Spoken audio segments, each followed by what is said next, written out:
El día de hoy vamos a hablar de un tema sumamente importante para que cuando tú vayas a terapia o preguntes con algún psicoterapeuta cómo manejan sus sesiones, ya tengas una noción de qué es lo que tienes que preguntar.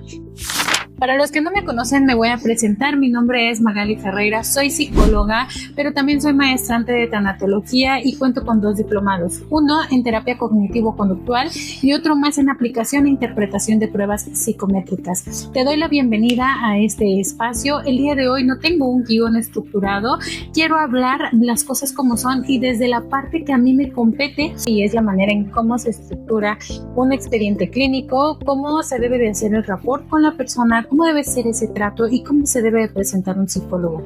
Así es que vamos a ir por partes de la manera en cómo yo voy desde un inicio hasta el final para que no nos hagamos bolas. Como te repito, hoy no hay un guión, hoy va a ser algo sumamente relajado.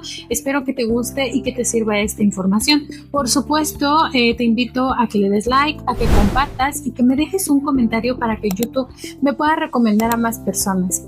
Te espero aquí en mi canal y de verdad deseo que te guste. Bienvenidos. Bueno, para dar inicio, quiero comentarte que siempre hay una interacción. En este caso, siempre debe de haber un mensaje de por medio o una llamada telefónica. Cuando es el caso, nosotros como psicólogos siempre tenemos que saludar a las personas, tratarlas con mucho respeto, porque es parte de la humanidad, primero, y segundo, es tu trabajo, es nuestro trabajo como psicólogo. Y digo tu trabajo, si tú me estás viendo y eres psicólogo, tienes que saber esto, y también las personas tienen que notarlo. Es decir, en mi caso siempre me presento, ¿no? O sea, bueno, saludo, hola, ¿qué tal? Muy buenos días, muy buenas tardes, muy buenas noches, soy la psicóloga Magali Ferreira, te agradezco mucho por contactarte conmigo. Claro que sí, te puedo dar la información necesaria y mis sesiones se manejan de tal manera, se pone el costo, la manera en que trabajas, tus cédulas profesionales, si eres psicólogo clínico, si eres tanatólogo pues integrativo. Claro, los tanatólogos debemos ser integrativos, es decir, no solamente trabajar con una sola rama de la psicología, por ejemplo, terapia cognitivo-conductual, humanista, gestalt, sino tenemos que integrar todo, ¿no? No es que hacemos un cóctel de todas las ramas, no, por supuesto que no, pero cada paciente tiene una manera de que uno puede trabajar. Entonces sí estamos obligados a conocer absolutamente de todas estas áreas de la psicología para que podamos trabajar los duelos. ¿Ok? Entonces sí es importante que sepamos también de psicología clínica, neuropsicología, obviamente no a profundidad porque no somos neuropsicólogos, son especialidades como lo es la tanatología.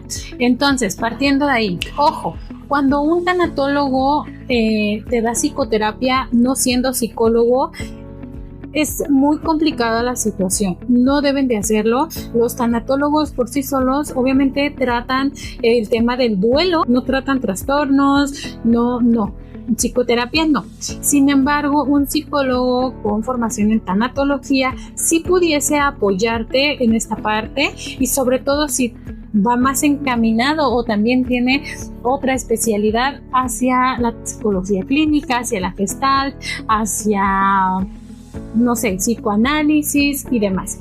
Entonces, ahí sí. Pero mientras, si un psicólogo no te muestra su cédula profesional mínimo como psicólogo, entonces ahí no te puede dar psicoterapia y mejor busca otro tanatólogo que también tenga formación como psicoterapeuta.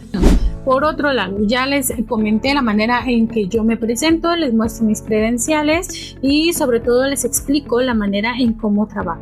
Ahora bien, cuando existe la fortuna de que alguien ya te agendó, ya plantearon la fecha, la hora estimada, ojo aquí, hay personas o psicoterapeutas que no lo hacen. En mi caso, es importante comentarles que por lo menos tienen que pagar la sesión 24 horas antes de llevarla a cabo. Esto nos protege a ambas personas. A la otra persona se le libera la liga con la que se va a conectar y a mí me protege de que pues esa hora o ese espacio asignado al nuevo paciente pues no me va a afectar si él viene o no viene a sesión, ¿sí? Porque recordemos que hay veces que la agenda está un poquito apretada, entonces las personas buscan horarios y pues si esa persona te deja plantado y no te paga, pues obviamente también se le quita la oportunidad a otra persona de que sí quiera venir a sesión y de que esté presente y que pueda recibir pues o empezar su proceso. Por eso es muy importante que se pague la sesión con tiempo antes. Recordemos que es importantísimo respetar los tiempos de cada persona. Todos somos importantes, entonces por eso se debe de tratar con muchísima dignidad, mucha importancia, tanto la parte del paciente como la parte del psicoterapeuta. Entonces hay que empezar a respetar esos límites y esas reglas. Aquí pasamos a otro punto importante. No se los voy a ir enumerando porque la verdad es que no tengo como el guión y este es el punto número 5. No. Así como van las cosas, relajado, vamos a platicar, te voy a contar un poquito. Si tú, psicólogo o tanatólogo, no se presenta, yo sí te aconsejaría que le preguntes: ¿cómo trabajas? ¿Cuál es tu rama? ¿Cuáles son tus cédulas profesionales? Inclusive. O también cuéntame un poquito sobre si trabajas el pasado, si te centras en el aquí, en el ahora, si eres tanatólogo, cómo manejas ciertos tipos de duelos. Investiga un poquito antes de que tomes esa decisión de tomar terapia. Tu salud mental no debe de quedar a la deriva ni en manos de cualquier persona. No debe de ser así. Que no te dé miedo preguntar. Al contrario, pregunta, indaga. Asegúrate de que te van a atender bien. Ahora, aquí algo muy importante. Si el psicólogo no te muestra sus cédulas profesionales, si el psicólogo se pone renuente, si no te sabe contestar, si no te sabe atender, entonces ahí no. Da las gracias y busca mejor a otra persona.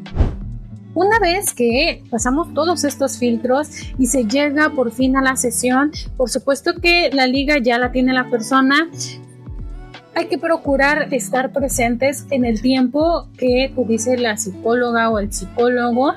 Sí hay tiempo de espera, por supuesto que sí, hay 10 minutos, hay que ser estrictos con esa parte, porque, ojo, en lo personal, a mí sí me gusta trabajar no solamente 40 o 45 minutos. Yo sé que es demasiado desgastante trabajar por hora con pacientes, pero la cuestión es que a mí me gusta dejarlos hablar, dejarlos expresarse, ¿sí? Obviamente voy contando un tiempo, obviamente ya tengo como esa noción de cuánto tiempo más o menos tengo que terminar, cómo ir haciendo el cierre, cómo hacer el encuadre y demás situaciones que solo nosotros como psicólogos debemos de saber.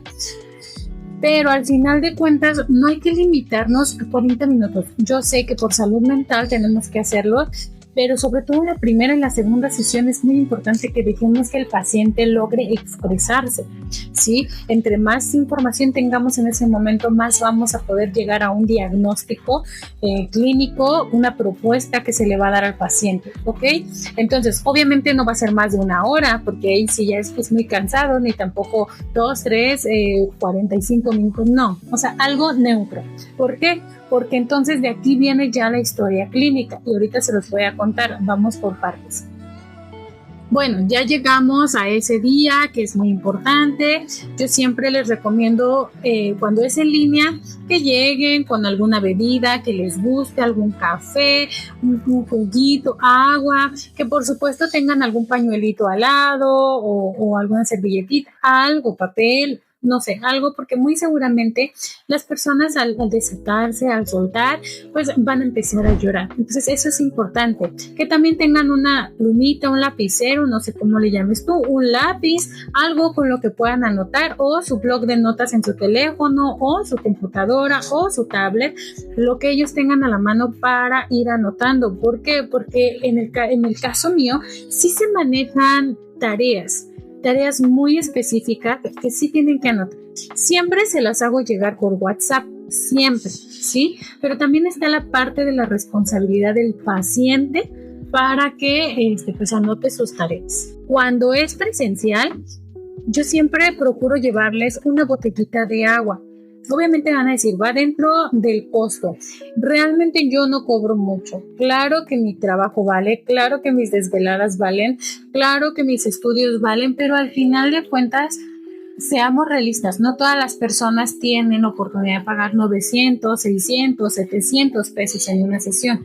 Es demasiado excesivo, así es que también hay que tratar de ajustarnos un poco ahí de manera empática. Por supuesto que no voy a cobrar tampoco poquito, ¿no? O sea, no, tampoco es regalado, pero sí algo justo que nos ayude a ambas personas, ¿sí? Porque esa es la realidad de las cosas, nos tiene que ayudar a ambas personas. Una vez que ya llegaron, por ejemplo, en el consultorio presencial siempre se les da la bienvenida. Hola, fulanito de tal. Supongamos su nombre de Ana. Hola, Ana, ¿cómo estás? Muy buenos días. ¿Cómo te fue? Pásale adelante, en donde guste sentarte. ¿Cómo te sientes? ¿Cómo vienes el día de hoy del 0 al 10? ¿Cómo te fue en el camino? ¿Hace bastante calor o hace bastante frío? Oye, mira, ¿gustas una botellita de agua? Te la comparto. Pues ya sabes por qué estamos aquí. Me voy a presentar nuevamente, ya que estamos aquí en presencial. Y nuevamente me vuelvo a presentar.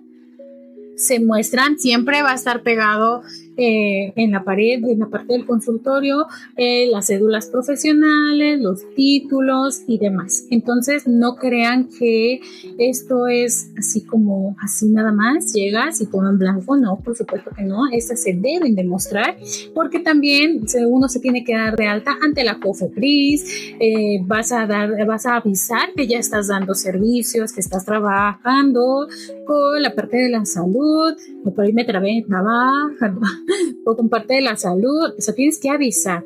¿Por qué? Porque esta es parte regulatoria y parte importante para que las personas pues se sientan seguras. Entonces, ese permiso que te da COFEPRIS también se pega en la pared, que esté visible ante los ojos de los pacientes. Es muy, muy necesario. Una vez que ya empezaron como a platicar, que ya se rompió pues esta parte rígida, que ya la persona se siente en confianza, que ya como psicólogos podemos intervenir, entonces se le comenta, mira, Ana, el día de hoy pues vamos a trabajar de una manera en donde te voy a estar haciendo algunas preguntas. Ojo aquí, voy a hacer un paréntesis. A veces son preguntas muy estructuradas y otras veces no son tan estructuradas. Cada psicólogo aquí sí lo va a trabajar de manera diferente. En lo personal, hay veces que se las voy haciendo sin que el paciente lo note. Sin embargo, creo yo que es sumamente importante que el paciente sepa que es una hoja de historia clínica y que es importante porque no es, sí es parte del proceso, pues, pero no es parte de todo lo que tiene que explicar. Entonces, te voy a dar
biografía muy grande de todo el paciente. Nos da un montón de información que nos ayuda muchísimo para el proceso. Si tiene hermanos, cuántos hermanos tiene, cómo es la relación con sus hermanos. Tenemos un elemento de contexto actual que es con quién vive, cuál es la relación con las personas con las que vive. Tenemos que indagar sobre su familia central, su familia nuclear, si tiene pareja, cómo es la relación con su pareja, cómo es la relación con sus familiares, si tiene amigos, cuál es su rutina desde que se levanta hasta que se duerme, porque es muy importante cuando un paciente llega sin comer que cuando un paciente llega comido, ¿ok? Cuando una persona come, se alimenta, está más receptiva a cooperar en la sesión, ¿ok? Inclusive menos ansiedad. ¿Qué pasa cuando un paciente no come? ¿Ok? En mi caso también se ofrece un poquito de galletas, si quiere una manzana, obviamente no vas a tener la frutería ahí. Casi la mayoría de pacientes te va a decir, sí, comí, ¿no? Pero habrán pacientes que no, sobre todo niñitos, ¿no? Entonces, siempre hay galletas, siempre hay algo que tenga en el estómago. Galletas, 2 manzanitas y ya, ¿no? Para que no te quedes ahí. Siempre hay que ofrecer al paciente esa parte y decirle, bueno, te voy a dejar 3-4 minutos a que tú pues, puedas comer tu manzana, a tomar tu agüita y con mucho gusto regreso en un momentito. Y entonces te vas, le das ese espacio al paciente y regresas y el paciente ya va a estar pues muchísimo más receptivo. Ahora, respecto a la rutina diaria, si no hay una rutina, entonces tienes que empezar a crearla como psicoterapeuta. Tenemos que empezar a ver qué es lo que vamos a hacer con esta persona. Y eso lo utilizamos mucho en terapia cognitivo-conductual, porque muchas veces el ocio genera muchas situaciones emocionales. Claro que no las generan al 100%, pero sí son como parte del proceso, ¿ok? Entonces es muy importante. Tenemos que preguntar cuál es la percepción de apoyo social de los pacientes, es decir, en quiénes confían, a quiénes les podrían como llamar, contar, en quiénes se podrían apoyar para contarles muchas cosas. Esa es la percepción de apoyo social.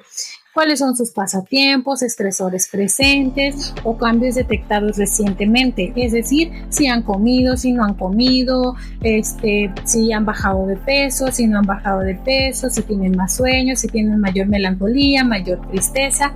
Todo eso lo tenemos que ir viendo. Y desde la psicología clínica es muy importante preguntar lo siguiente. Si la persona sabe que padece de tiroides, de hipertensión, de diabetes, si tuvo COVID, cómo le fue con el COVID, si tiene control médico urológico con personas más de 40 años o no, porque hay personas más jóvenes que han tenido que ir al urólogo. En el caso de mujeres, si tienen pues vida sexual activa, también los hombres. En el caso de las mujeres se les decía, quise hacer este pequeño paréntesis, si han tenido contacto con ginecología, si los han revisado, si tienen colesterol alto, si han tenido influenza, si tienen enfermedades de transmisión sexual o las han tenido.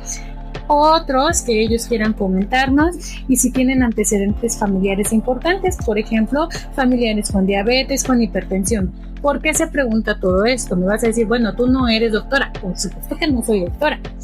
Pero es importante preguntarlo porque muchas veces en tanatología vemos que, y también en terapia cognitivo-conductual desde la parte del diplomado, que hay personas que tienen hipertensión o hipotensión y esta parte está muy asociada con los duelos. Entonces para mí es muy importante saber desde cuándo lo ha tenido y una vez que ya me pasan como esa parte del motivo de consulta, no, pues es que por ejemplo, ¿no? Mi hijo falleció hace 2 años y bla, bla, bla, pero si en la historia clínica a mí me dijo que hace 2 años empezó con problemas de hipertensión o hipotensión, entonces también probablemente esté generado por un tema de duelo, ¿no? Entonces ahí nos da mucha pauta para ver si es una somatización, que ya vimos aquí en el canal, hay un tema de somatización muy bueno, que es cuando el cuerpo habla lo que la mente y la voz calla. Entonces hay que ver esa parte, si le duelen los hombros, en este caso ya vimos que es la parte pues del pecho y aquí podemos ver que la ansiedad está muy correlacionada con la parte del pecho, ¿ok? Entonces, por ahí vamos a ir viendo como todas esas partes como psicoterapeuta, si es ansiedad, si es depresión, qué tipo de depresión es, en qué nivel está, si es necesario acudir con psiquiatra, si no es necesario. O sea, eso nos da la pauta de ir viendo hacia dónde. Por eso es muy importante esta primera interacción con los pacientes, sí o sí en la primera sesión. Bueno, yo sé que a lo mejor esto está tedioso, pero espero que te esté sirviendo y que te agrade. Si tu psicólogo o tu psicoterapeuta nunca te ha preguntado esto, entonces tienes que empezar a evaluar si quieres quedarte ahí, si te está sirviendo, si no te está sirviendo. Eso es muy importante, ¿ok? Luego tenemos familiares con padecimientos físicos o mentales, padecimientos actuales, cuáles son, si ingiere medicamento, cuáles tipos de medicamentos ingiere, si tiene tratamientos en curso, ya sean psiquiátricos, médicos, psicológicos, si ha abandonado estos mismos tratamientos psiquiátricos, médicos o psicológicos, si tiene trastornos de alimentación. Aquí podemos ver muchas cosas. Por ejemplo, también si tiene trastornos del sueño, presencia de automedicación, cuáles medicamentos está automedicando, porque, ay, cómo les gusta medicarse clonazepam. Híjole, de verdad, cómo me llegan pacientes, y miren, hasta mi liguita del cabello tuve que agarrar. Me llegan pacientes que siempre me dicen, me estoy tomando clonazepam. Es que esa no se debe tomar hacia la ligera. Hay veces que te mandan un octavo de pastilla. Entonces imagínate qué daño le estás haciendo a tu cerebro. En lugar de ayudarlo, le estás haciendo mucho daño y no. Y eso, hay otros medicamentos con los que se automedican. Entonces no se automediquen, por favor no lo hagan. Si consumen sustancias, ya regresando al tema, si sí o si no, alcohol, nicotina, cannabis, cocaína, cristal, bla, bla, bla, LSD, hongos, eso también se pregunta, ¿desde hace cuánto? ¿Por qué? Porque la Organización Mundial de la Salud nos permite solamente me parece, no tengo el dato exacto, pero creo que es un poquito alcohol, es casi nada de alcohol. Bueno, si ha padecido violencia de género, aquí, este es muy importante. Sí lo tenemos que preguntar directo, yo sé que va a sonar muy raro, muy feo, pero sí tenemos que preguntar muy directo si tiene deseos de morir. No hay otra manera de preguntárselo al paciente. Si te dice que sí, tenemos que preguntarle, ¿lo has planeado? Si te dice que sí, ¿lo has llevado a la ejecución? Si te dice que sí, tenemos que averiguar en qué nivel está. Si está en el nivel leve, moderado o grave.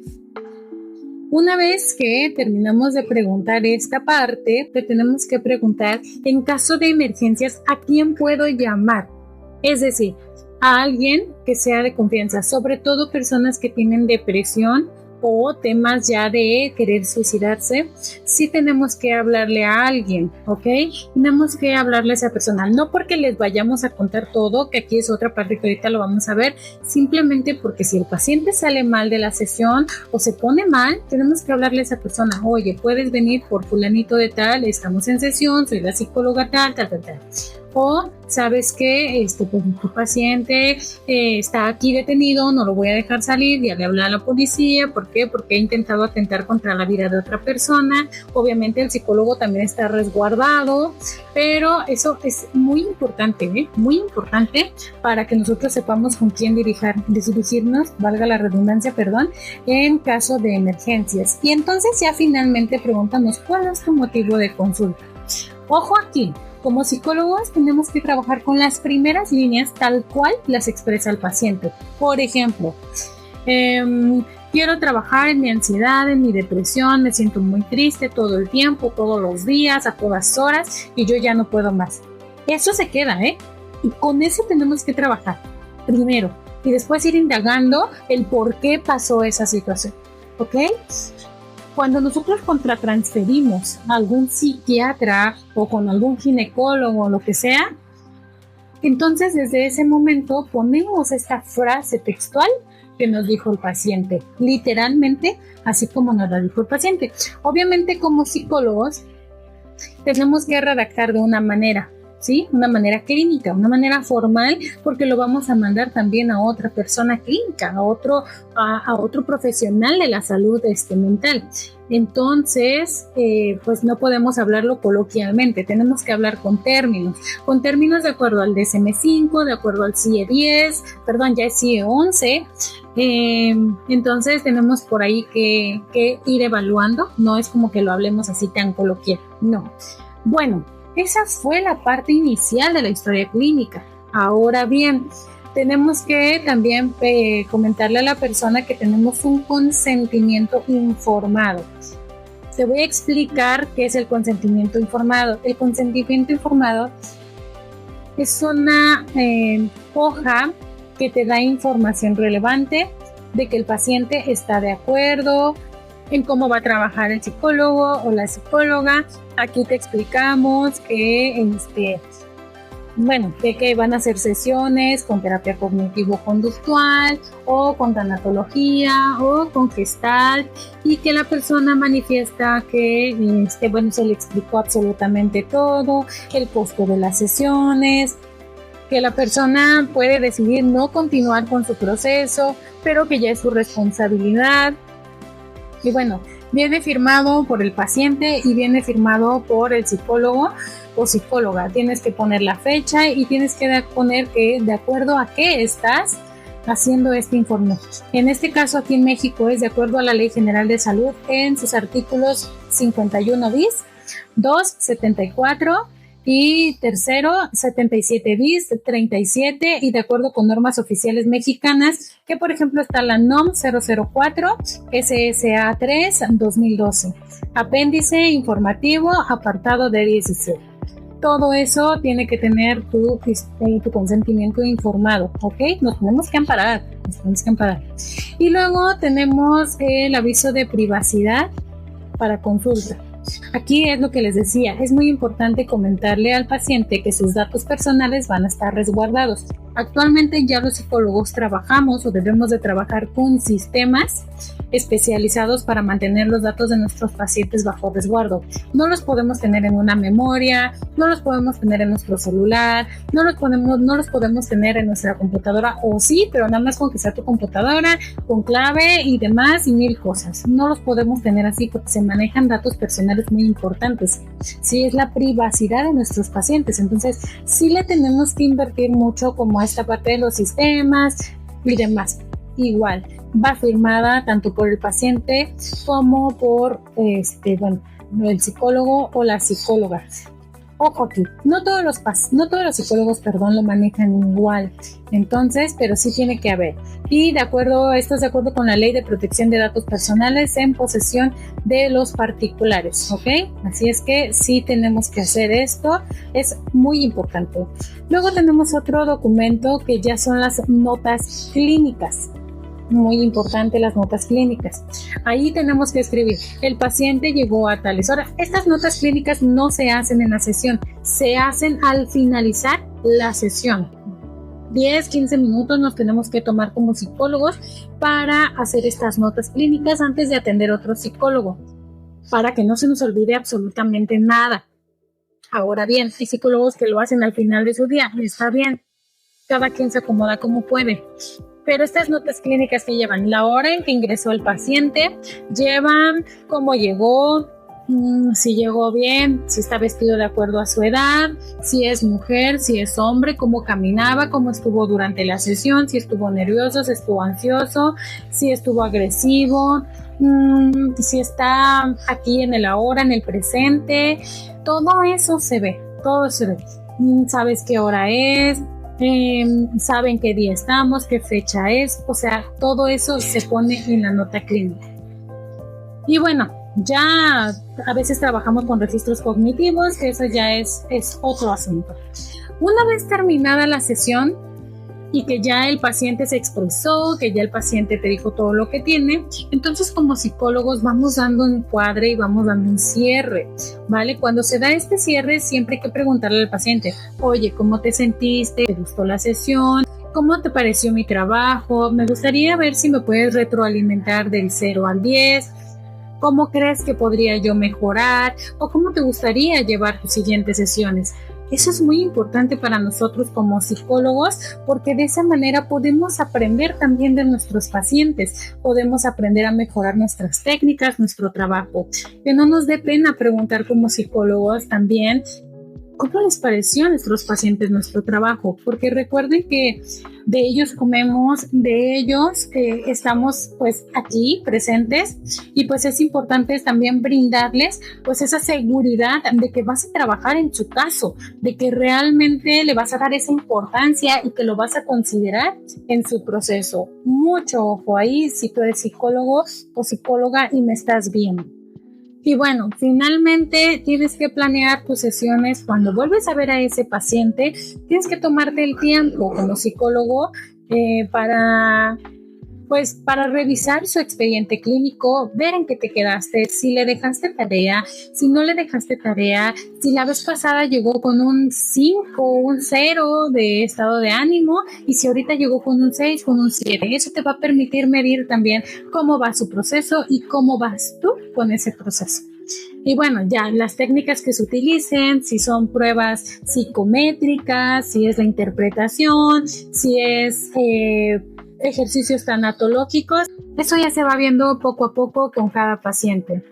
Es muy importante e indispensable que vayamos haciendo como psicólogos todo este expediente, porque el día que el paciente también decida ya no continuar contigo con su proceso y que te lo diga así, que te pida un resumen o algo, una hoja que le des, tú ya sabrás cómo redactar todo su proceso para que él siga con otro paciente. Es muy importante también que como psicólogos sepamos cuándo no podemos tratar un caso, cuando, por ejemplo, sabes que yo no trato el tema de la depresión, pero te puedo ayudar a buscar a algún psicólogo, te puedo recomendar a alguien que sí lo trate, no dejar al paciente a la deriva de, ay, hazte bolas, tú búscalo tú solo. Siempre hay que ser muy empáticos con los pacientes, ¿ok? Siempre, siempre, siempre de los siempre.